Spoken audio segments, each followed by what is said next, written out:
Thank you very much. Madam Speaker, Mr. Vice President, members of Congress, the First Lady of the United States,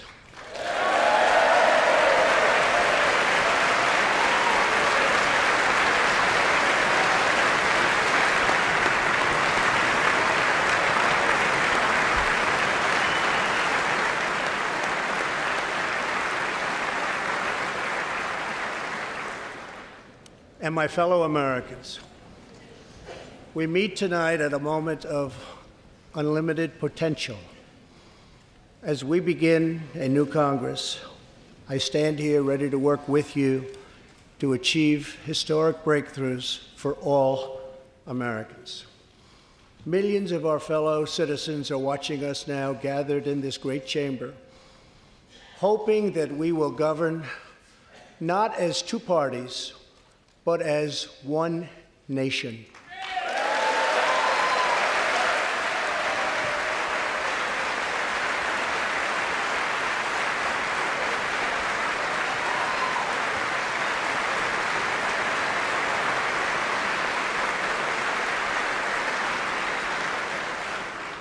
The agenda I will lay out this evening is not a Republican agenda or a Democrat agenda. It's the agenda of the American people. Many of us have campaigned on the same core promises: to defend American jobs and demand fair trade for American workers, to rebuild and revitalize our nation's infrastructure, to reduce the price of health care and prescription drugs, to create an immigration system that is safe, lawful, modern, and secure, and to pursue a foreign policy that puts America's interest first. There is a new opportunity in American politics if only we have the courage together to seize it.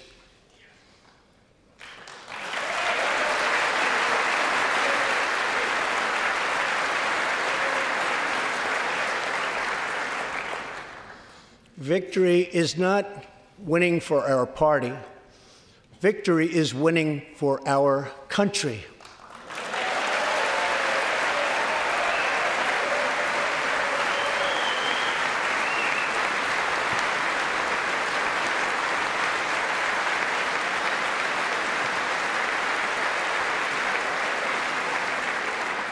This year, America will recognize two important anniversaries that show us the majesty of America's mission and the power of American pride.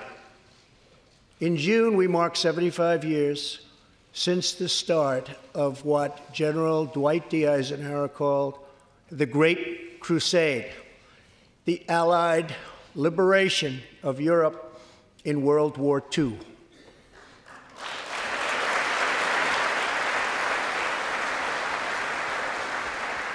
On D-Day, June 6, 1944, 15,000 young American men jumped from the sky, and 60,000 more stormed in from the sea to save our civilization from tyranny.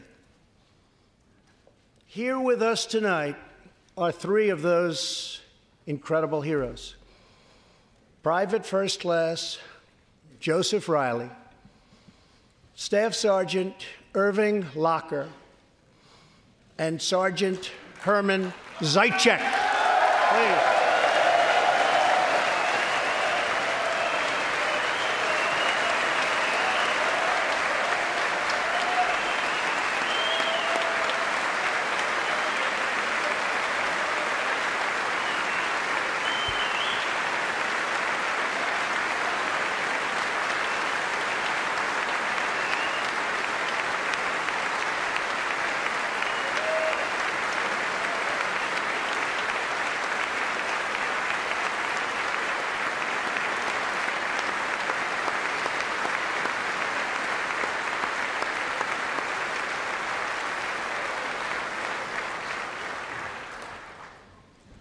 gentlemen, we salute you.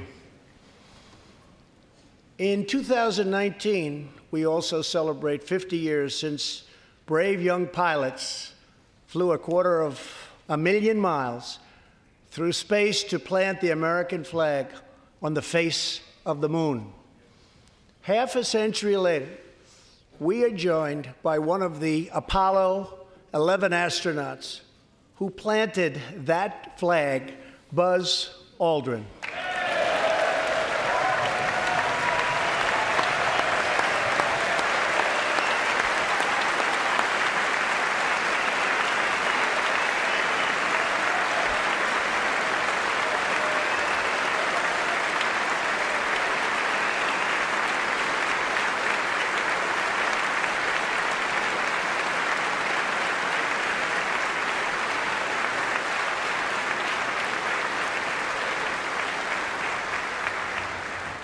Thank you, Buzz. This year, American astronauts will go back to space on American rockets.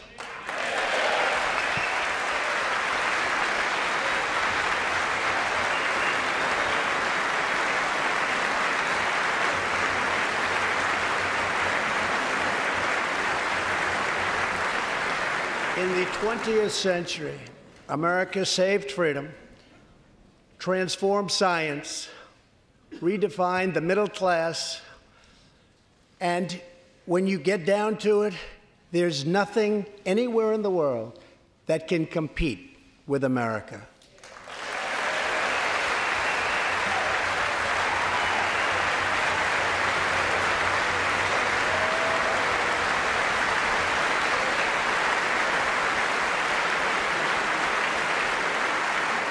Now we must step boldly and bravely into the next chapter of this great American adventure. And we must create a new standard of living for the 21st century. An amazing quality of life for all of our citizens is within reach. We can make our community safer, our families stronger, our culture richer, our faith deeper, and our middle class bigger and more prosperous than ever before.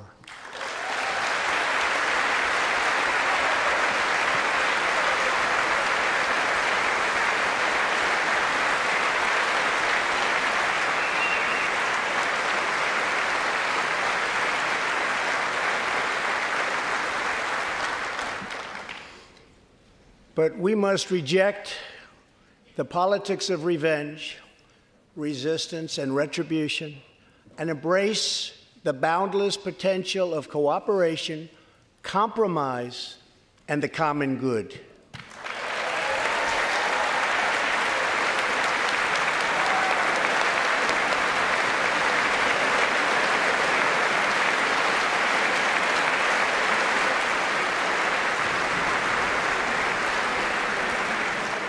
Together, we can break decades of political stalemate. We can bridge old divisions, heal old wounds, build new coalitions, forge new solutions, and unlock the extraordinary promise of America's future. The decision is ours to make. We must choose between greatness or gridlock, results or resistance, vision or vengeance, incredible progress or pointless destruction. Tonight, I ask you to choose greatness.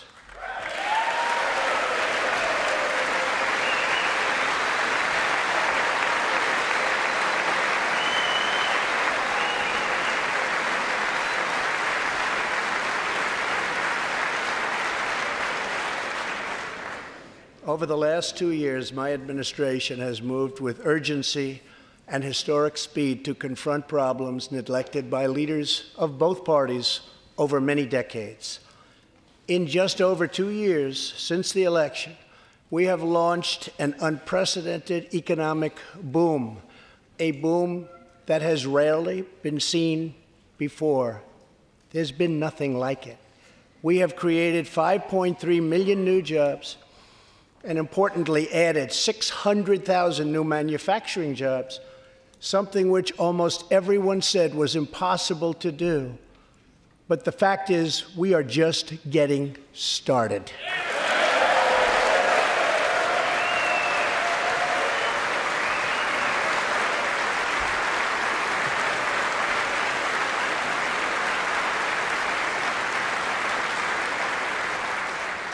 Wages are rising at the fastest pace in decades and growing for blue-collar workers who I promised to fight for.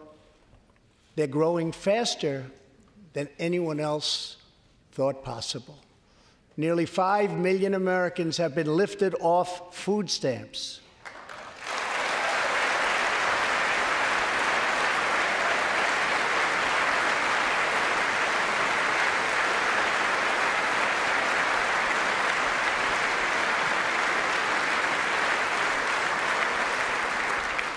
The U.S. economy is growing almost twice as fast today as when I took office, and we are considered far and away the hottest economy anywhere in the world, not even close.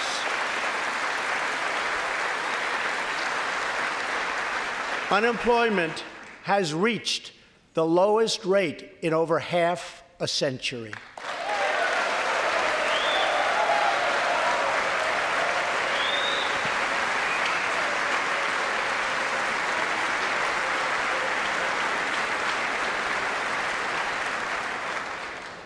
African American, Hispanic American, and Asian American unemployment have all reached their lowest levels ever recorded.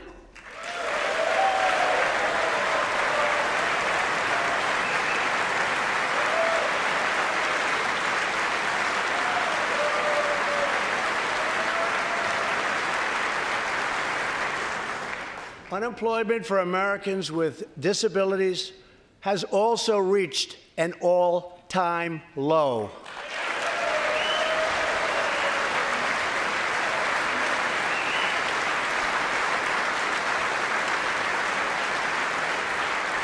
More people are working now than at any time in the history of our country. 157 million people at work.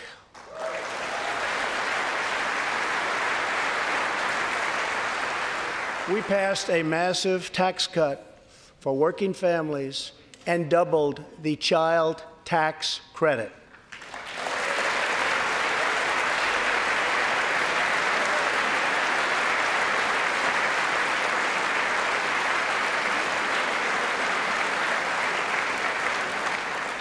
We virtually ended the estate tax, or death tax, as it is often called, on small businesses, for ranches, and also for family farms.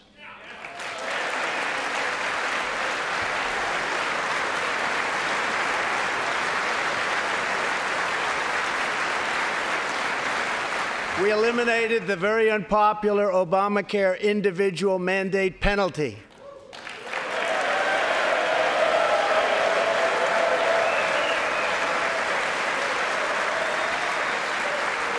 And to give critically ill patients access to life-saving cures, we passed, very importantly, right to try.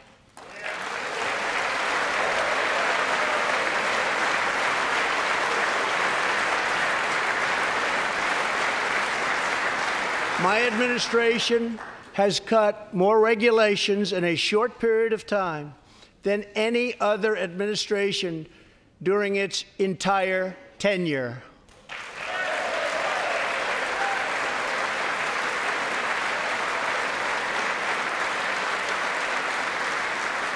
Companies are coming back to our country in large numbers, thanks to our historic reductions in taxes and regulations.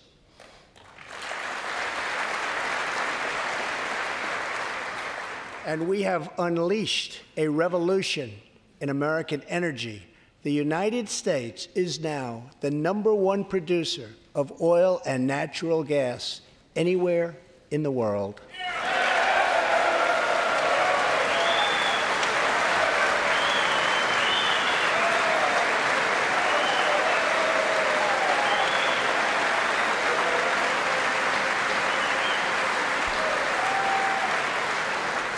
And now, for the first time in 65 years, we are a net exporter of energy.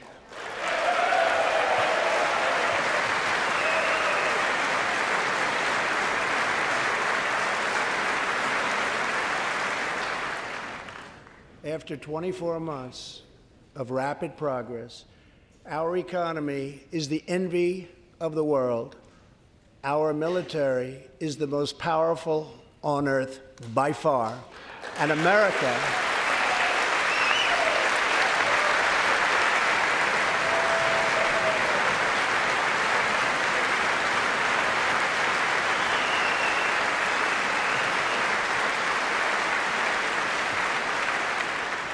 America is again winning each and every day.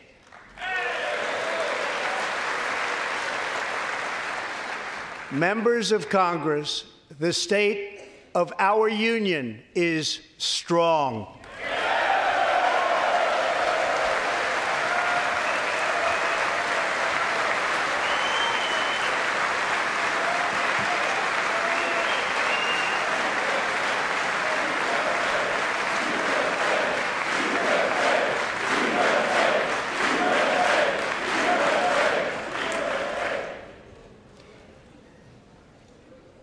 That sounds so good. Our country is vibrant, and our economy is thriving like never before. On Friday, it was announced that we added another 304,000 jobs last month alone, almost double the number expected.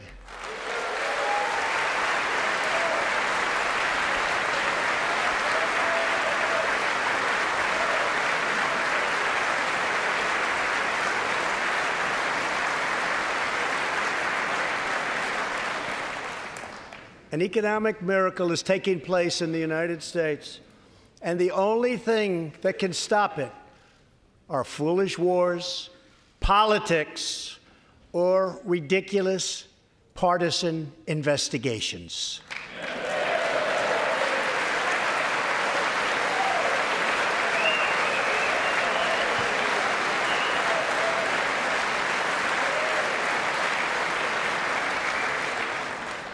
If there is going to be peace and legislation, there cannot be war and investigation. It just doesn't work that way. We must be united at home to defeat our adversaries abroad. This new era of cooperation can start with finally confirming the more than 300 highly qualified nominees who are still stuck in the Senate, in some cases years and years waiting. Not right.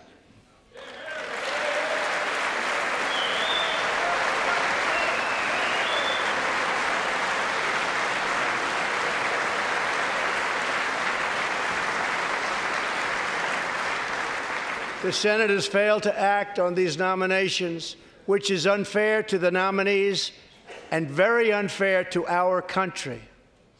Now is the time for bipartisan action. Believe it or not, we have already proven that that's possible. In the last Congress, both parties came together to pass unprecedented legislation to confront the opioid crisis, a sweeping new farm bill, historic VA reforms, and after 4 decades of rejection, we passed VA accountability so that we can finally terminate those who mistreat our wonderful veterans.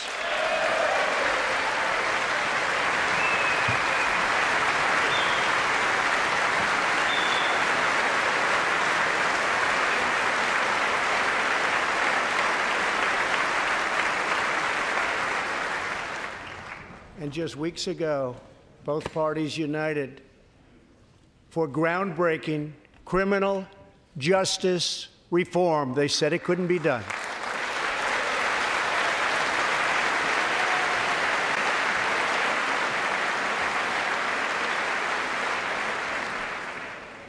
Last year, I heard through friends the story of Alice Johnson.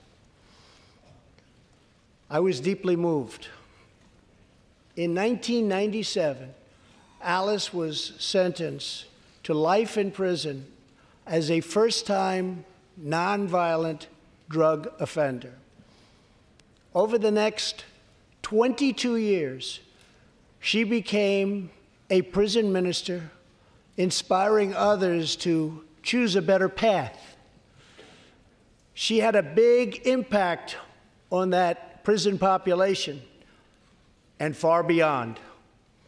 Alice's story underscores the disparities and unfairness that can exist in criminal sentencing and the need to remedy this total injustice. She served almost that 22 years and had expected to be in prison for the remainder of her life.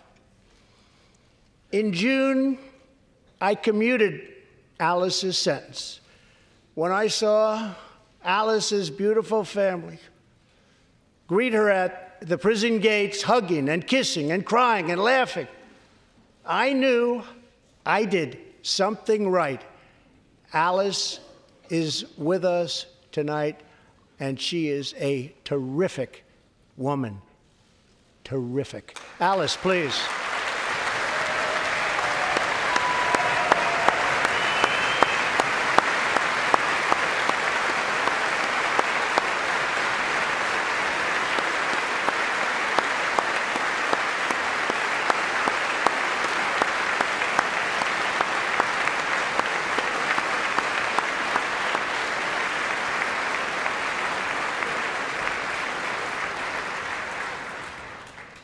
Alice, thank you for reminding us that we always have the power to shape our own destiny. Thank you very much, Alice. Thank you very much.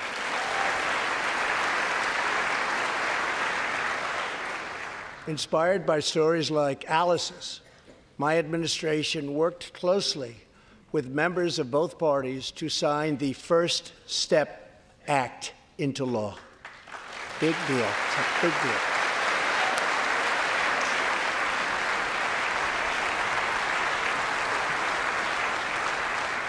This legislation reformed sentencing laws that have wrongly and disproportionately harmed the African American community. The First Step Act gives nonviolent offenders the chance to re-enter society as productive, law-abiding citizens. Now, states across the country are following our lead. America is a nation that believes in redemption.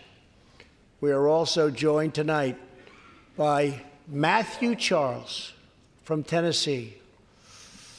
In 1996, at the age of 30, Matthew was sentenced to 35 years for selling drugs and related offenses. Over the next 2 decades, he completed more than 30 Bible studies, became a law clerk, and mentored many of his fellow inmates. Now Matthew is the very first person to be released from prison under the First Step Act.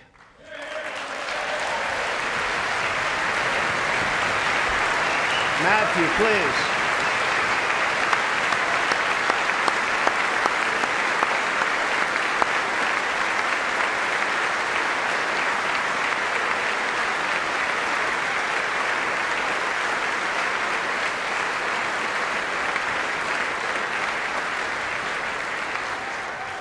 Thank you, Matthew. Welcome home.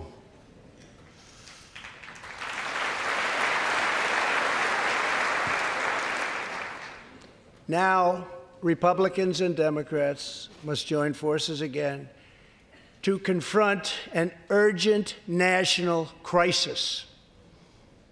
Congress has 10 days left to pass a bill that will fund our government, protect our homeland, and secure our very dangerous southern border. Now is the time for Congress to show the world that America is committed to ending illegal immigration and putting the ruthless coyotes, cartels, drug dealers, and human traffickers out of business.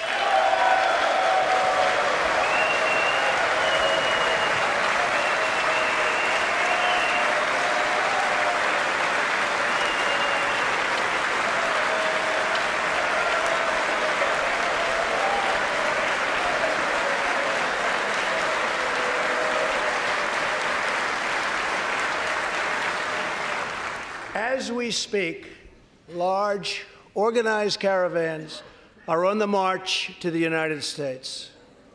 We have just heard that Mexican cities, in order to remove the illegal immigrants from their communities, are getting trucks and buses to bring them up to our country in areas where there is little border protection. I have ordered another 3,750 troops to our southern border to prepare for this tremendous onslaught. This is a moral issue. The lawless state of our southern border is a threat to the safety, security, and financial well-being of all America. We have a moral duty to create an immigration system that protects the lives and jobs of our citizens. This includes our obligation to the millions of immigrants living here today who followed the rules and respected our laws. Legal immigrants enrich our nation and strengthen our society in countless ways.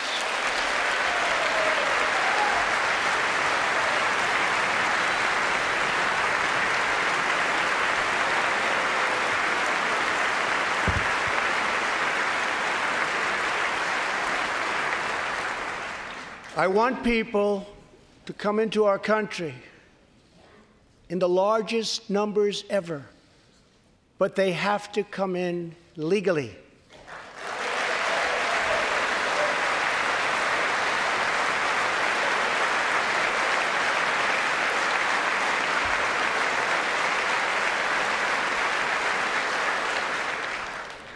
Tonight, I am asking you to defend our very dangerous southern border out of love and devotion to our fellow citizens and to our country.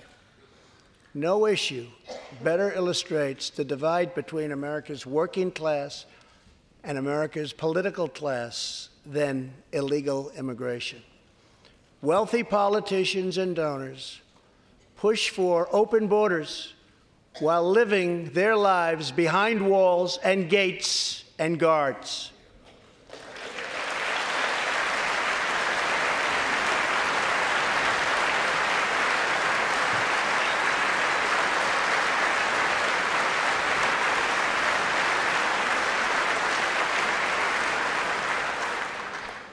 Meanwhile, working-class Americans are left to pay the price for mass illegal immigration.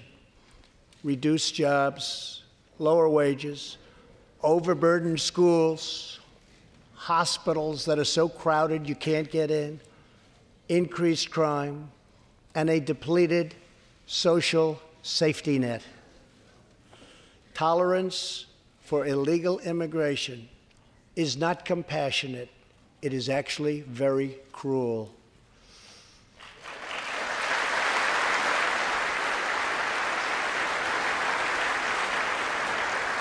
One in 3 women is sexually assaulted on the long journey north.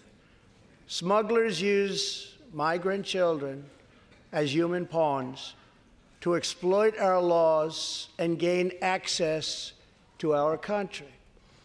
Human traffickers and sex traffickers take advantage of the wide open areas between our ports of entry to smuggle thousands of young girls and women into the United States and to sell them into prostitution and modern-day slavery.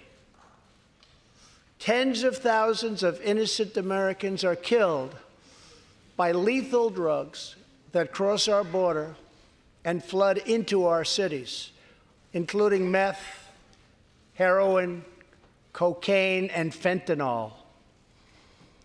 The savage gang, MS-13, now operates in at least 20 different American states, and they almost all come through our southern border.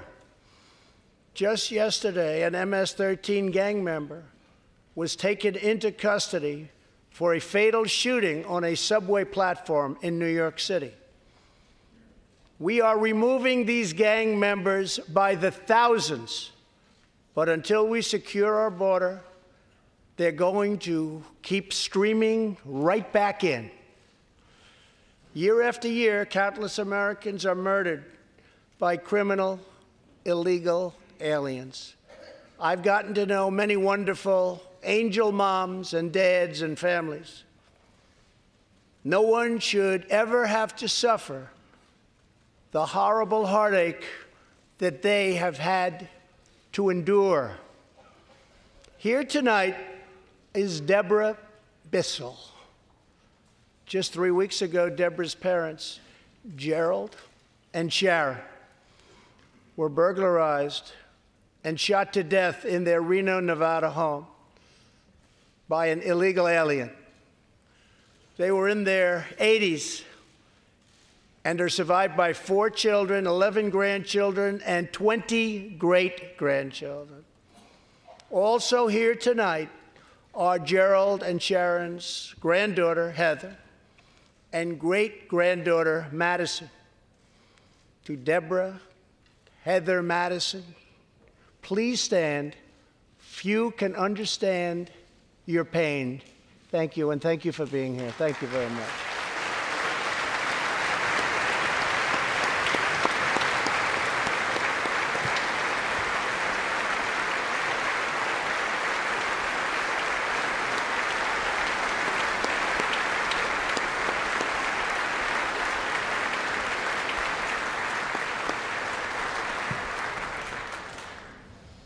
I will never forget, and I will fight for the memory of Gerald and Sharon, that it should never happen again.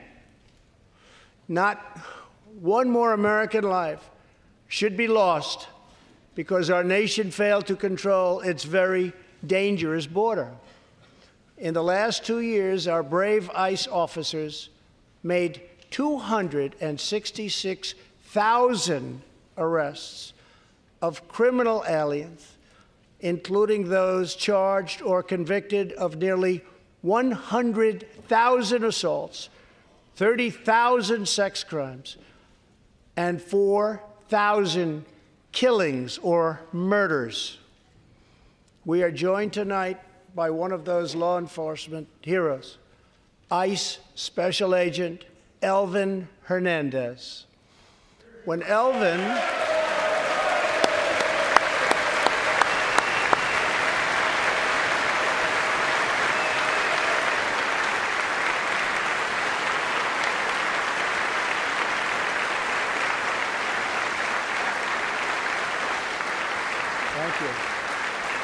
When Elvin was a boy, he and his family legally immigrated to the United States from the Dominican Republic.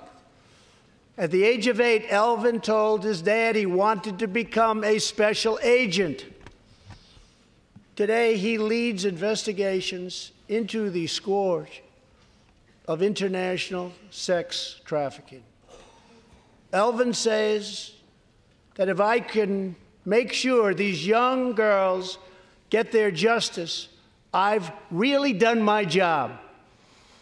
Thanks to his work and that of his incredible colleagues, more than 300 women and girls have been rescued from the horror of this terrible situation.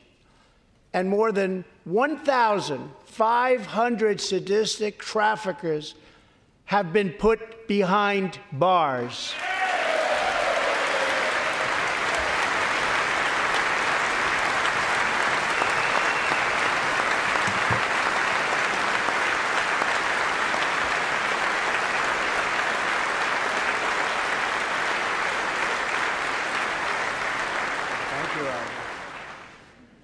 will always support the brave men and women of law enforcement.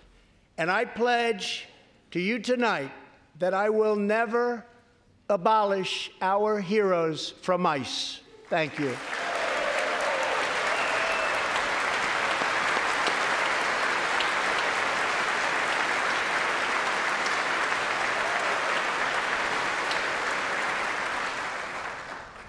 My administration has sent to Congress a common-sense proposal to end the crisis on the southern border. It includes humanitarian assistance, more law enforcement, drug detection at our ports, closing loopholes that enable child smuggling, and plans for a new physical barrier or wall to secure the vast areas between our ports of entry. In the past, most of the people in this room voted for a wall, but the proper wall never got built. I will get it built.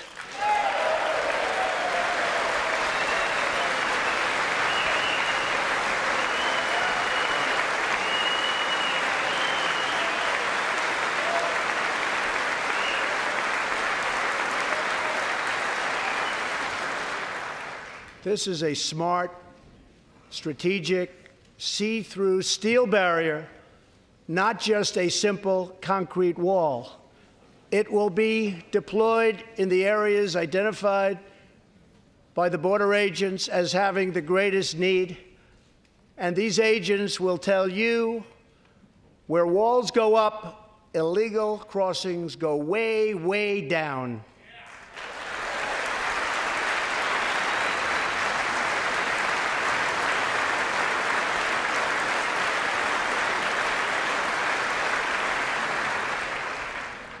San Diego used to have the most illegal border crossings in our country.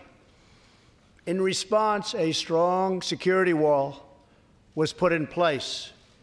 This powerful barrier almost completely ended illegal crossings.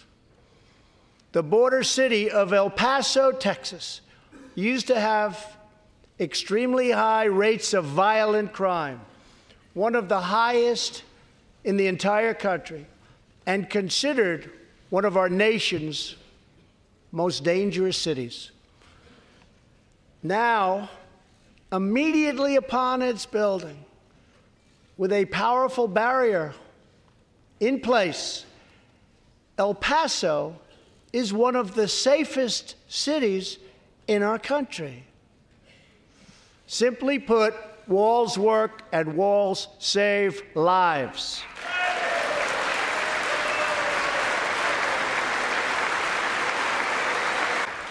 So let's work together, compromise, and reach a deal that will truly make America safe. As we work to defend our people's safety, we must also ensure our economic resurgence continues at a rapid pace. No one has benefited more from our thriving economy than women, who have filled 58% of the newly created jobs last year.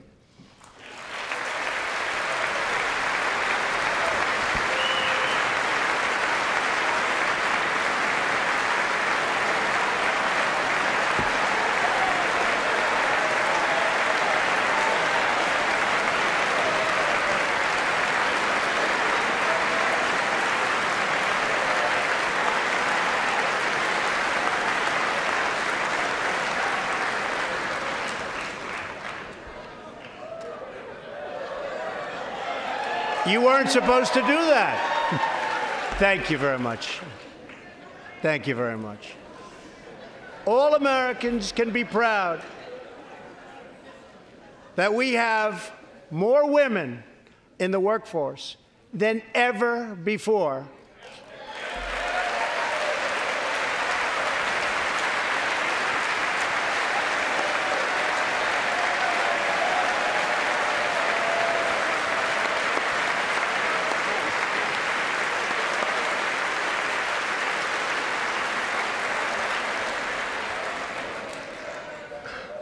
Don't sit yet. You're going to like this. And exactly 1 century after Congress passed the constitutional amendment giving women the right to vote, we also have more women serving in Congress than at any time before.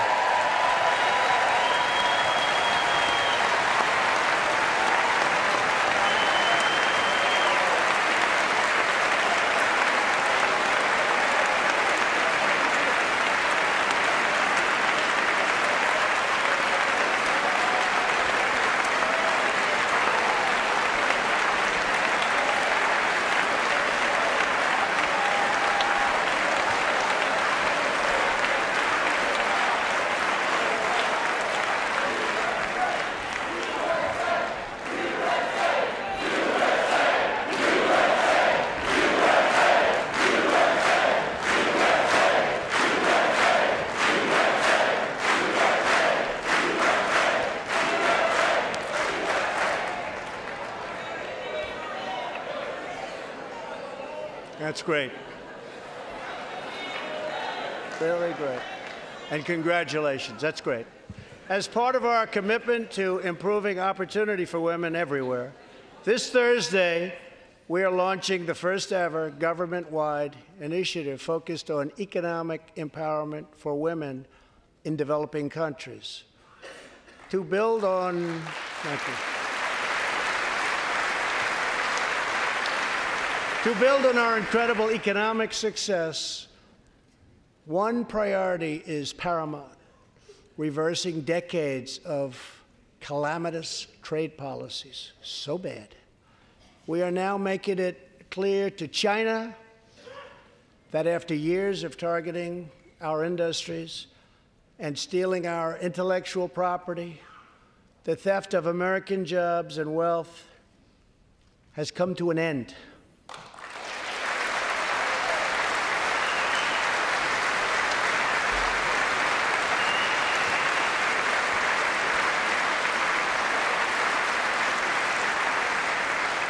Therefore, we recently imposed tariffs on $250 billion of Chinese goods, and now our Treasury is receiving billions and billions of dollars.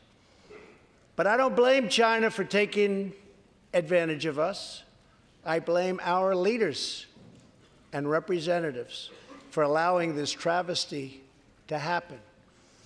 I have great respect for President Xi, and we are now working on a new trade deal with China.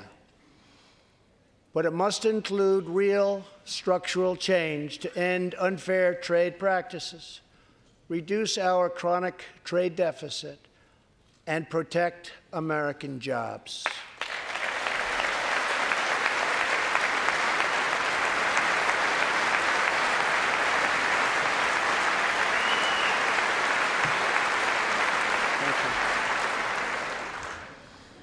Another historic trade blunder was the catastrophe known as NAFTA.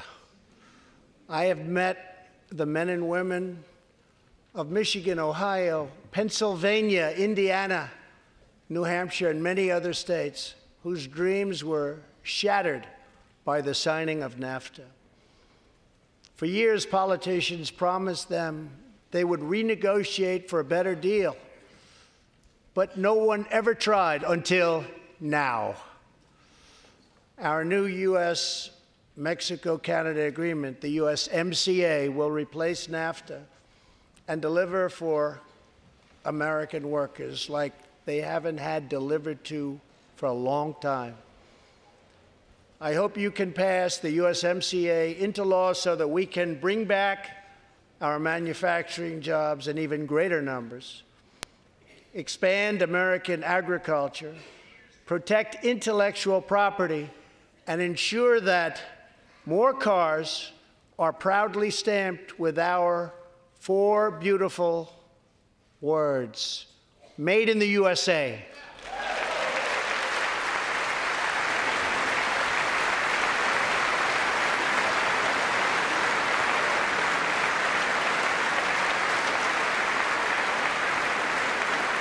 Tonight, I am also asking you to pass the United States Reciprocal Trade Act so that if another country places an unfair tariff on an American product, we can charge them the exact same tariff on the exact same product that they sell to us.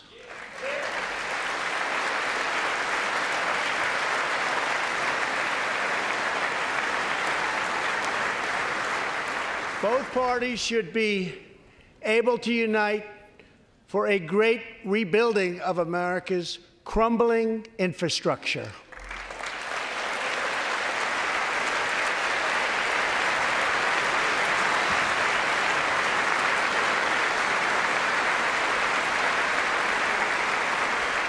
I know that Congress is eager to pass an infrastructure bill, and I am eager to work with you on legislation to deliver new and important infrastructure investment, including investments in the cutting-edge industries of the future.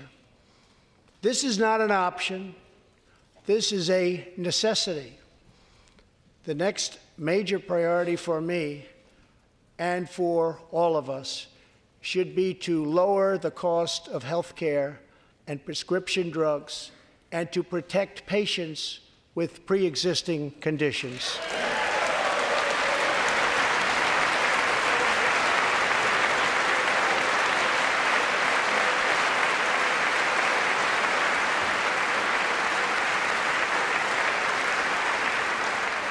Already as a result of my administration's efforts in 2018, drug prices experienced their single largest decline in 46 years.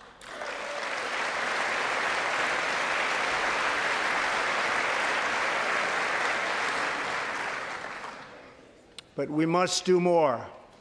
It's unacceptable that Americans pay vastly more than people in other countries for the exact same drugs, often made in the exact same place. This is wrong, this is unfair, and together we will stop it, and we'll stop it fast.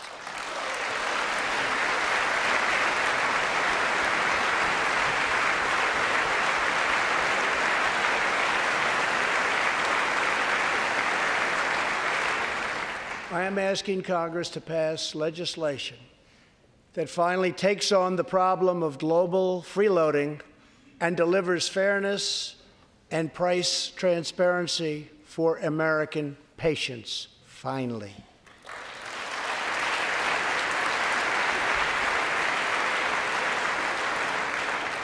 We should also require drug companies, insurance companies, and hospitals to disclose real prices to foster competition and bring costs way down.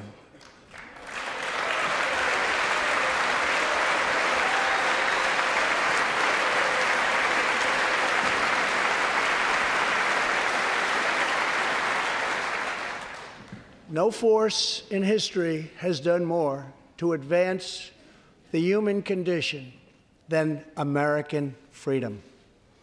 In recent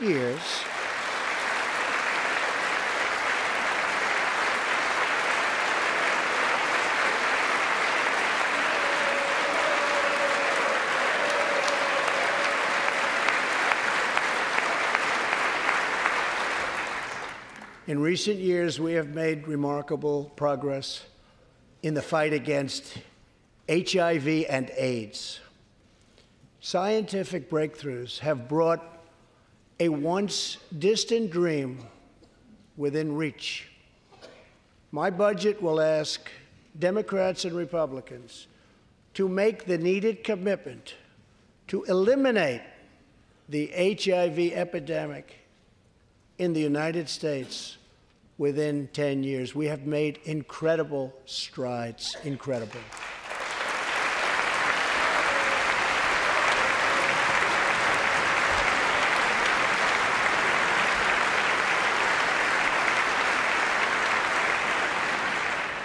Together, we will defeat AIDS in America and beyond.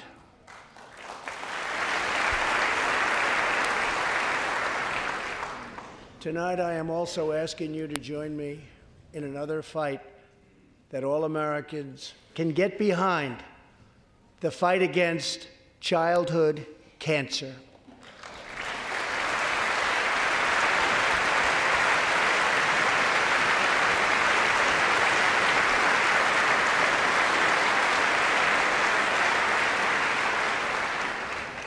Joining Melania in the gallery this evening is a very brave 10-year-old girl, Grace Eline. Every birthday,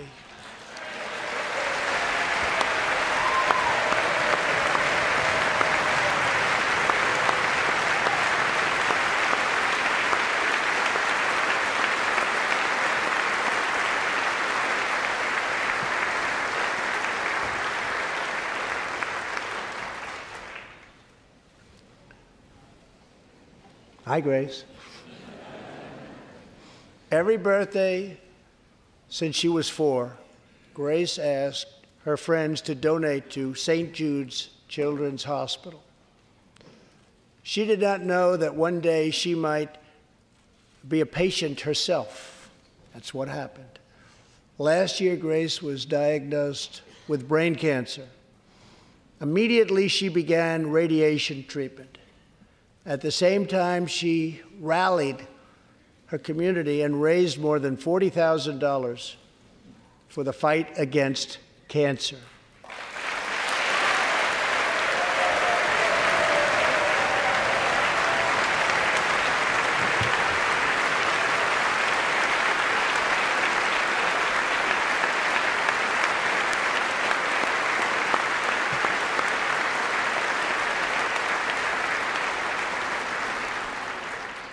When Grace completed treatment last fall, her doctors and nurses cheered. They loved her. They still love her. With tears in their eyes as she hung up a poster that read, "Last day of chemo."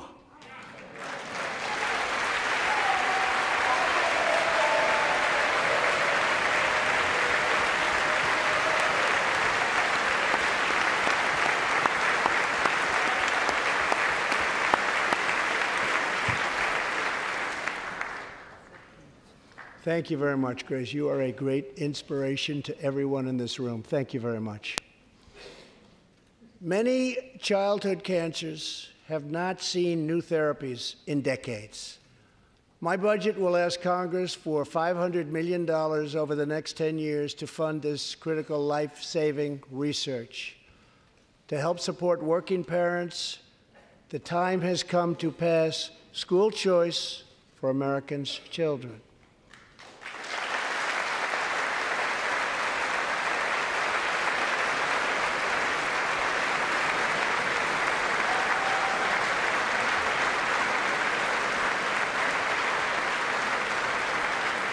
I am also proud to be the first president to include in my budget a plan for nationwide paid family leave so that every new parent has the chance to bond with their newborn child.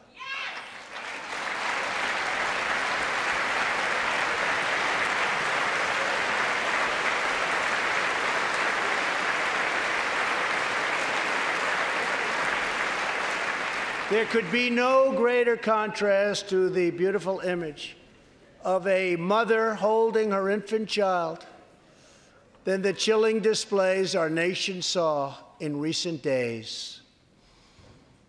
Lawmakers in New York cheered with delight upon the passage of legislation that would allow a baby to be ripped from the mother's womb moments from birth. These are living, feeling, beautiful babies who will never get the chance to share their love and their dreams with the world. And then we had the case of the governor of Virginia, where he stated he would execute a baby after birth. To defend the dignity of every person, I am asking Congress to pass legislation to prohibit the late-term abortion of children who can feel pain in the mother's womb.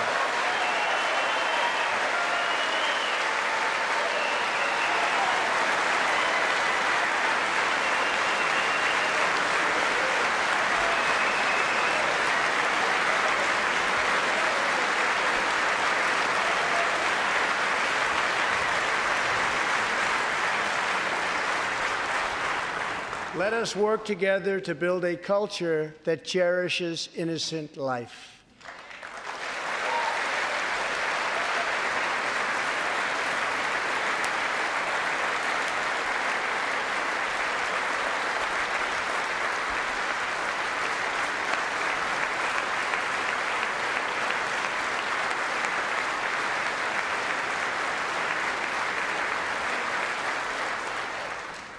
And let us reaffirm a fundamental truth. All children, born and unborn, are made in the holy image of God. The final part of my agenda is to protect American security. Over the last 2 years, we have begun to fully rebuild the United States military with $700 billion last year and $716 billion this year. We are also getting other nations to pay their fair share. Finally.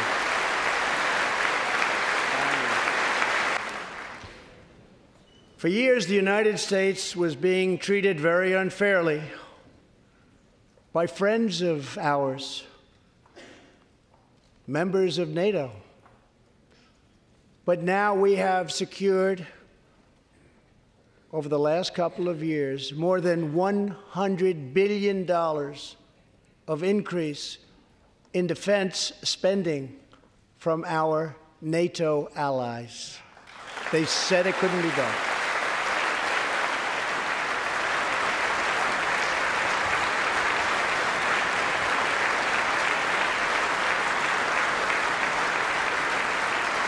As part of our military buildup, the United States is developing a state-of-the-art missile defense system. Under my administration, we will never apologize for advancing America's interests. For example, decades ago, the United States entered into a treaty with Russia in which we agreed to limit and reduce our missile capability. While we followed the agreement and the rules to the letter, Russia repeatedly violated its terms. It's been going on for many years. That is why I announced that the United States is officially withdrawing from the Intermediate Range Nuclear Forces Treaty, or INF Treaty. Perhaps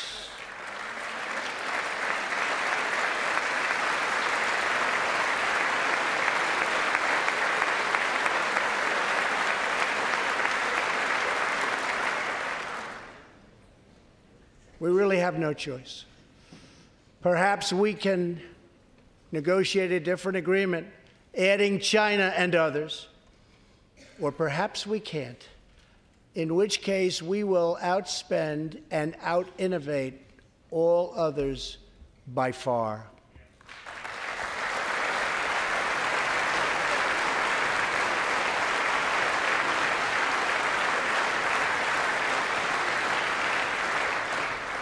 As part of a bold new diplomacy, we continue our historic push for peace on the Korean Peninsula. Our hostages have come home. Nuclear testing has stopped, and there has not been a missile launch in more than 15 months. If I had not been elected President of the United States, we would right now, in my opinion, be in a major war with North Korea.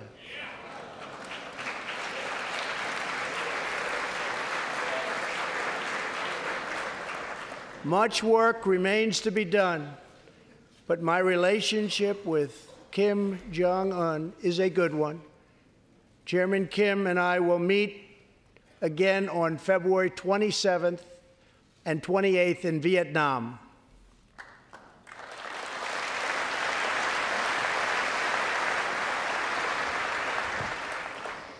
Two weeks ago, the United States officially recognized the legitimate government of Venezuela and its new president, Juan wider.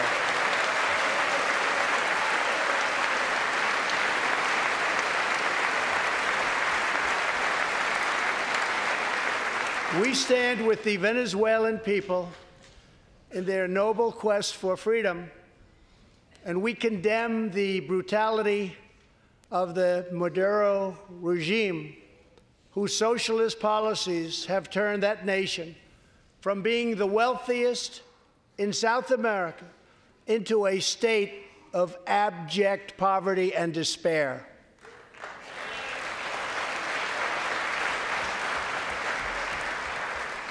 Here in the United States, we are alarmed by the new calls to adopt socialism in our country. America was founded on liberty and independence, and not government coercion, domination, and control. We are born free, and we will stay free.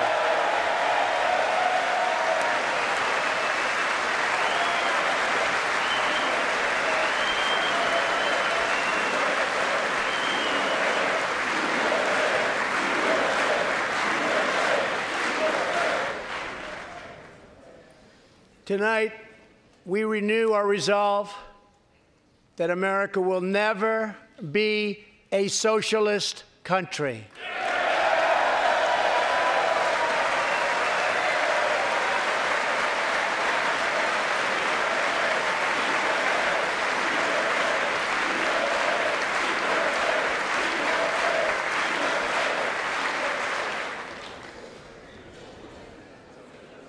One of the most complex set of challenges we face, and have for many years, is in the Middle East. Our approach is based on principled realism, not discredited theories that have failed for decades to yield progress. For this reason, my administration recognized the true capital of Israel and proudly opened the American embassy in Jerusalem.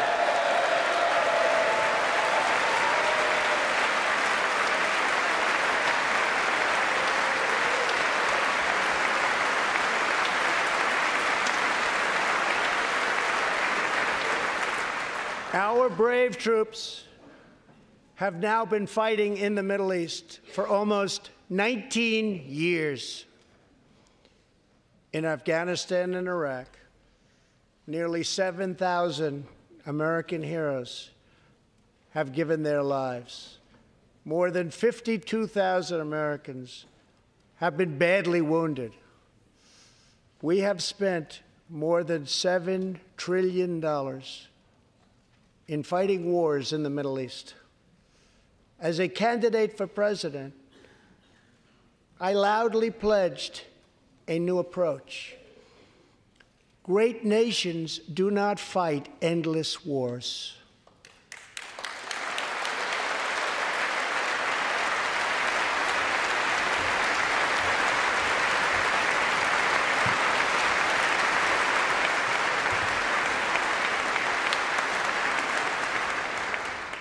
When I took office, ISIS controlled more than 20,000 square miles in Iraq and Syria just 2 years ago.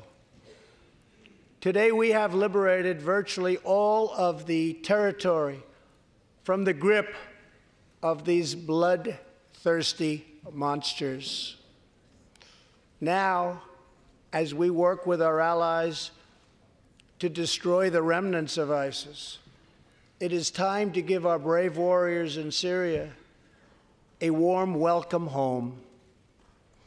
I have also accelerated our negotiations to reach, if possible, a political settlement in Afghanistan. The opposing side is also very happy to be negotiating.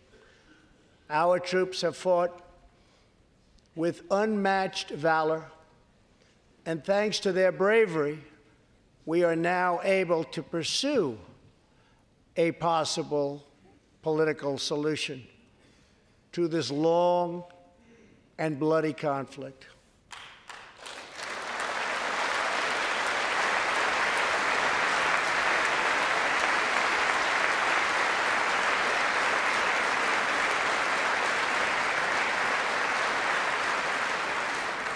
In Afghanistan, my administration is holding constructive talks with a number of Afghan groups, including the Taliban. As we make progress in these negotiations, we will be able to reduce our troops' presence and focus on counterterrorism, and we will indeed focus on counterterrorism. We do not know whether we'll achieve an agreement, but we do know that after 2 decades of war, the hour has come to at least try for peace, and the other side would like to do the same thing. It's time.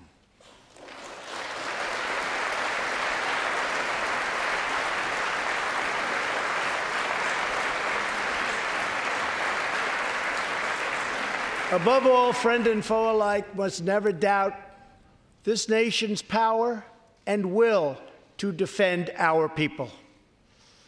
18 years ago, violent terrorists attacked the USS Cole, and last month, American forces killed one of the leaders of that attack.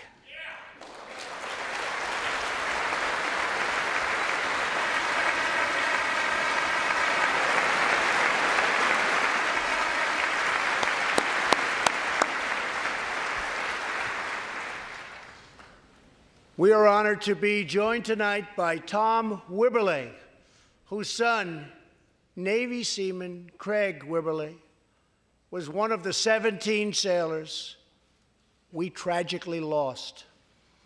Tom, we vow to always remember the heroes of the USS Cole. Thank you, Tom.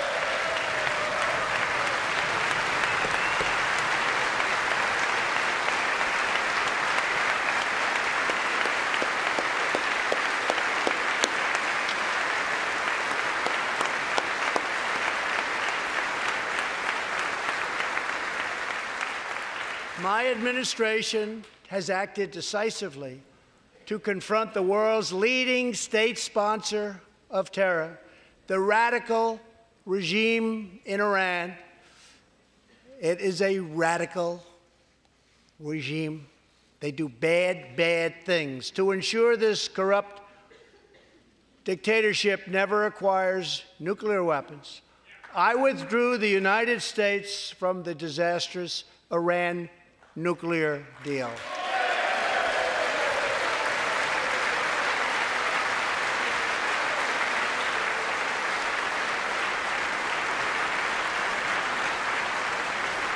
And last fall, we put in place the toughest sanctions ever imposed by us on a country. We will not avert our eyes from a regime that chants death to America and threatens genocide against the Jewish people.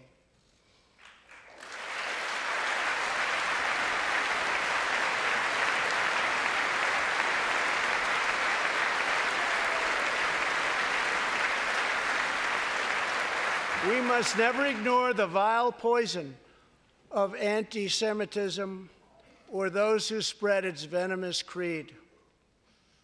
With one voice, we must confront this hatred anywhere and everywhere it occurs.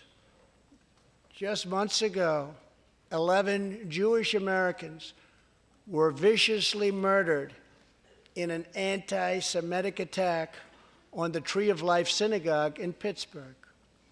SWAT officer Timothy Matson raced into the gunfire and was shot 7 times chasing down the killer, and he was very successful. Timothy has just had his 12th surgery, and he's going in for many more. But he made the trip to be here with us tonight. Officer Matson, please.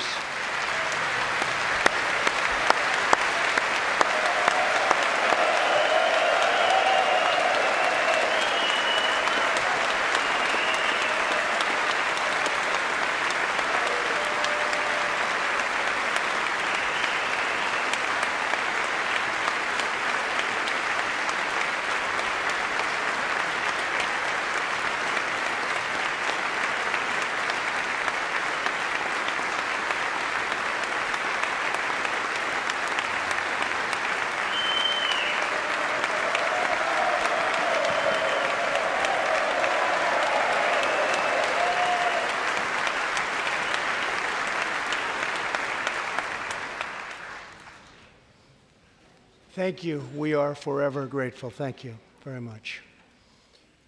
Tonight, we are also joined by Pittsburgh survivor, Judah Samet.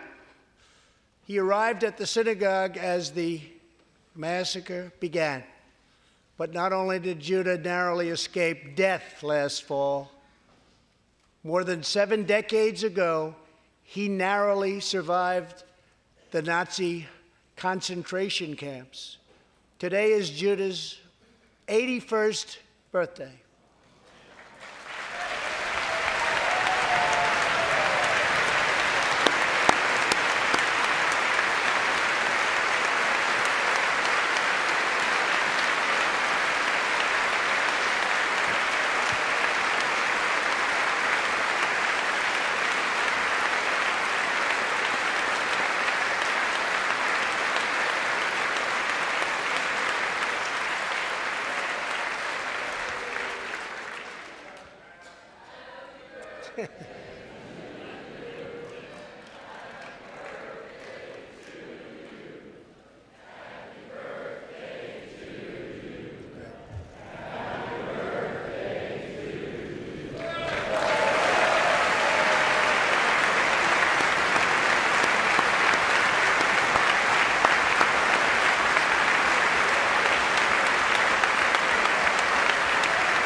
They wouldn't do that for me, Judah.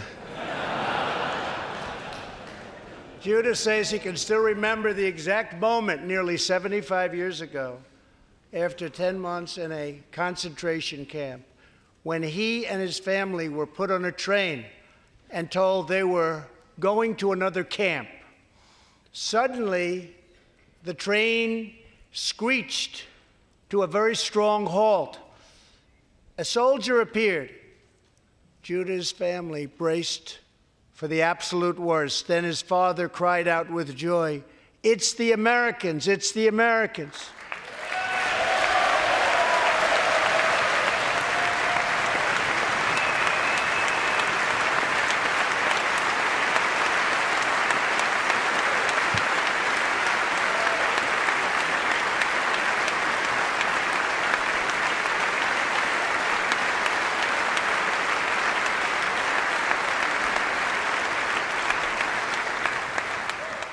Thank you. A second Holocaust survivor who is here tonight, Joshua Kaufman, was a prisoner at Dachau. He remembers watching through a hole in the wall of a cattle car as American soldiers rolled in with tanks. To me, Joshua recalls, the American soldiers were proof that God exists. And they came down from the sky. They came down from heaven. I began this evening by honoring 3 soldiers who fought on D-Day in the Second World War. One of them was Herman Zaitchik. But there is more to Herman's story. A year after he stormed the beaches of Normandy, Herman was one of the American soldiers who helped liberate Dachau.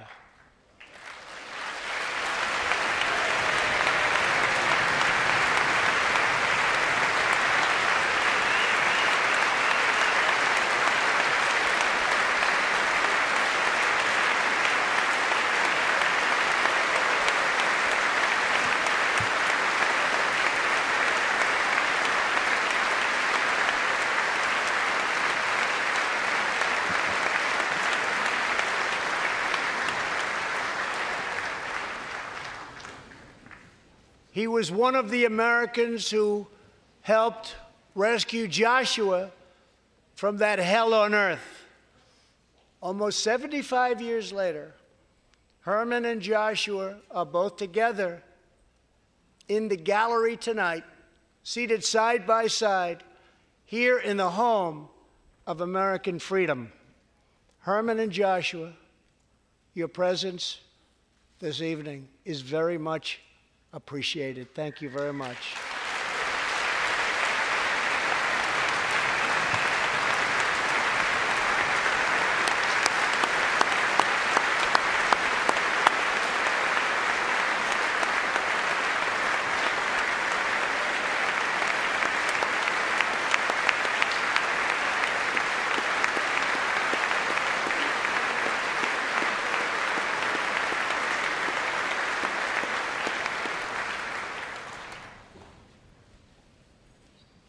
Thank you. When American soldiers set out beneath the dark skies over the English Channel in the early hours of D-Day 1944, they were just young men of 18 and 19 hurtling on fragile landing craft toward the most momentous battle in the history of war. They did not know if they would survive the hour. They did not know if they would grow old, but they knew that America had to prevail. Their cause was this nation and generations yet unborn. Why did they do it? They did it for America. They did it for us. Everything that has come since our triumph over communism, our giant leaps of science and discovery, our unrivaled progress towards equality and justice, all of it is possible thanks to the blood and tears and courage and vision of the Americans who came before. Think of this Capitol. Think of this very chamber where lawmakers before you voted to end slavery, to build the railroads and the highways and defeat fascism, to secure civil rights and to face down evil empires. Here tonight, we have legislators from across this magnificent republic. You have come from the rocky shores of Maine and the volcanic peaks of Hawaii, from the snowy woods of Wisconsin and the red deserts of Arizona, from the green farms of Kentucky and the golden beaches of California. Together, we represent the most extraordinary nation in all of history. What will we do with this moment? How will we be remembered? I ask the men and women of this Congress, look at the opportunities before us. Our most thrilling achievements are still ahead. Our most exciting journeys still await. Our biggest victories are still to come. We have not yet begun to dream. We must choose whether we are defined by our differences or whether we dare to transcend them. We must choose whether we squander our great inheritance or whether we proudly declare that we are Americans. We do the incredible. We defy the impossible. We conquer the unknown. This is the time to reignite the American imagination. This is the time to search for the tallest summit and set our sights on the brightest star. This is the time to rekindle the bonds of love and loyalty and memory that link us together as citizens, as neighbors, as patriots. This is our future, our fate, and our choice to make. I am asking you to choose greatness. No matter the trials we face, no matter the challenges to come, we must go forward together. We must keep America first in our hearts. We must keep freedom alive in our souls. And we must always keep faith in America's destiny. That one nation, under God, must be the hope and the promise and the light and the glory among all the nations of the world. Thank you, God bless you, and God bless America. Thank you very much. Thank you.